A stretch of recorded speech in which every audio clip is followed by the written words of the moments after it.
امریکی ریاست ورجینیا میں پاکستانی امریکن پریس ایسوسی ایشن کا سالانہ انتخابی عمل مکمل ہو گیا۔ نیو یارک، ٹیکساس اور دیگر ریاستوں کے ممبران نے آن لائن اپنا حق رائے دہی استعمال کیا۔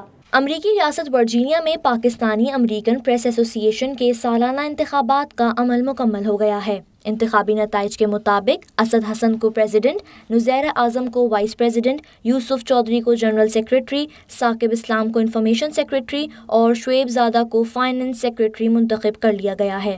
انتخابات میں یونائیٹڈ اور پروفیشنل کے نام سے 2 پینلز نے انتخابی معرکہ لڑا اور ممبران کو اپنے منشور پر ووٹ دینے کے لیے انتخابی مہم چلائی۔ نیو یارک، ٹیکساس اور دیگر ریاستوں میں مقیم پاکستانی امریکن پریس ایسوسی ایشن کے ممبران نے اپنے ووٹ آن لائن کاسٹ کر کے انتخابی عمل میں اپنی شرکت کو یقینی بنایا۔